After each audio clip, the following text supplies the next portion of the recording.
Hi everyone, it's me, Krista. Welcome back to my channel if you've been here before. If not, welcome for the very first time to my little art corner here on YouTube. Today I'm going to be doing a watercolor painting of my black cat Ace with his little tongue sticking out. I'm using some Strathmore watercolor paper 400 series in cold press, and the size is 5.5 by 8.5 inches. To get the sketch in, I am using a mechanical pencil. The reference photo I have is just one I took on my phone, and it's one that's taken from above, so a lot of the proportions are a little funky. After I finish adjusting my sketch, I go over and line it using a Sakura Pigma Micron 05. I'm using this because I know once it is dry that when I put the watercolor over it, it is not going to make the ink budge. I'm also not too concerned about extending the tail like I just did there because I know I'm going to be using some darker colors and some blacks on the cat itself. I start pulling in some cadmium yellow hue onto the background, its eyes, and a light wash into the cat itself. Then I mix some Alizarin crimson hue with an opaque white watercolor so I can get the colors for the tongue, and then a little bit of a pink base on the cat. I start pulling in more of that yellow onto the cat itself. And I'm not gonna lie, it does look crazy for quite a while before it starts looking better. That's okay.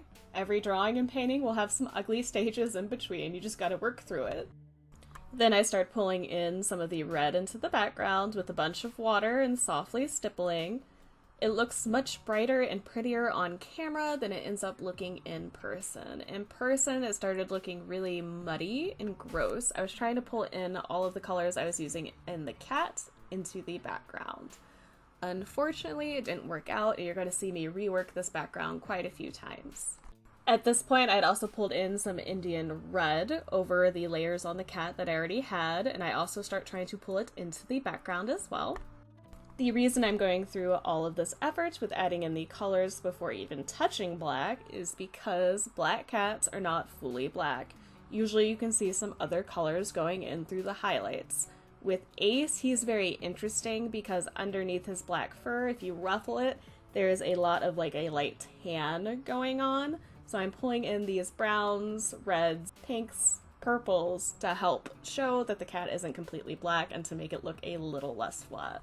Some black cats will also have a bluish undertone that you'll see in the highlights. It all just matters on the cat itself, the lighting, etc. Now I start pulling in Payne's gray. So I'm not even pulling in black yet, I'm pulling in a Payne's gray. I actually really enjoyed how this color mixed in with the other colors I'm already using. I think they played really well together. I do pull in a hairdryer quite a bit for this one. Watercolor can be very slow to dry, this helps it out. And if it starts splattering a little bit, it'll get covered up later, so for me it's not a huge deal. I'm just going to keep layering until I get effects that I like. At this point, I was deciding that the background was getting pretty intense. I do end up using some of the opaque white, mixing it with the yellow to help lighten it up to create more contrast between the background and the kitty. I'm doing this while the background is still wet. I wanted the colors to mix together. I was hoping to create some nice brush strokes in there. After getting that layer of the background done, I start pulling in highlights onto the cat. At first just pulling in the plain opaque white onto the eyes and the tongue for those very bright highlights, and then I mix it with the reds that I have going on to create some pinker areas on the fur. And I will keep jumping between that and the Payne's gray, going over it with a wet brush and trying to blend them together. I keep alternating between the tones to help gradually build up the shading that I need. For larger areas, I am changing between a stroke brush and a flat shader brush. And for more detailed areas, I'm going between a round brush and a dagger brush. While waiting for certain areas to dry, I do jump around the painting and layer more into the background. Then I start layering more onto the back part of the body of the cat, pulling in some more of the Payne's gray, and just like I did with the other areas, I'll be alternating between that, the Indian red, the Alizarin crimson, and pulling in opaque white to lighten up and bring in some highlights. In some areas I do layer it while it's wet to allow the different colors I'm using to help mix together on the paper itself. I also have a watercolor palette off to the side. You can see part of it on camera. There are little partitions that I can put the watercolor in itself, and then there's a metal section that I can just pull it out and mix it with water and mix the colors together that way.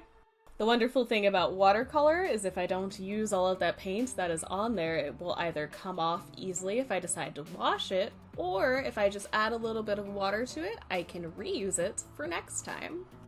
This project was a lot of fun for me. Lately, I haven't been very inspired and have been very unsure of what I've wanted to create. And when thinking about this, I was like, oh, I need to do a project. I want to keep a schedule. Gotta do something.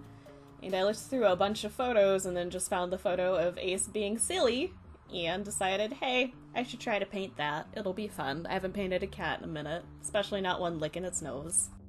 It's nice to paint something goofy or silly every once in a while, and I think because it's my cat, and obviously I'm a crazy cat lady and therefore love him a bunch, that this project was just very enjoyable for me, made me giggle while I was painting it, and quite frankly, I needed that. At this stage, you can see the painting is starting to come together. I do decide to finally start bringing in some markers. I felt like I had to at this point. I wanted to make certain areas a little sharper. Friendly reminder that if you're using paint markers to be very careful because they can overflow very easily. I was using a water-based white Sharpie paint marker and it decided to bleed over more than I expected it to, so I had to adjust and repaint certain areas of the eye and the tongue. I decided to try to stick to a white gel pen for most of it after that. I do still pull in the Sharpie a little bit, but I should have stuck with that white gel pen. Or at least one that I know isn't gonna leak that bad. For the black markers, I'm alternating between some Pentel Pointliners, that Micron pen that I used earlier, and I'm also pulling in a Kuretake Fudegokochi. I decided to use that Kuretake marker because I know if it's still wet, if I bring in a little bit of water, that I can help blend it out into the watercolor layers I already have.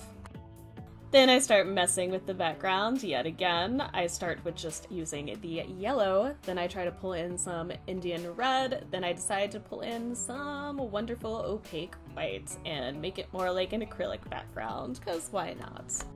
Later, I do start pulling in some black marker lines and some white gel pen lines, just to help bring some of the texture I have going on in the cat into the background. This is kind of off topic, but as you can tell, I decided to use some masking tape for this one instead of the painter's tape I previously was using. That specific painter's tape I got from Amazon for whatever reason. It just still had a very high tackiness to it, so it was ripping the paper pretty badly. This is just some Scotch masking tape. I put it on my pants about 3 times and then put it on the paper, and I haven't had any issues with using this one as long as I put it on my pants a couple times to help bring the stickiness down. But this project, and therefore this video, is pretty much done. If you liked it, please hit that like button. If you have any comments, questions, feelings, or concerns, please let me know all about that in the comment section down below. If you want to see more videos like this, please feel free to subscribe. Thank you so much for taking the time out of your busy day or night to watch this video and listen to me ramble. I greatly appreciate it. I look forward to hearing from you guys soon, and you'll definitely be hearing from me soon. Bye, everybody!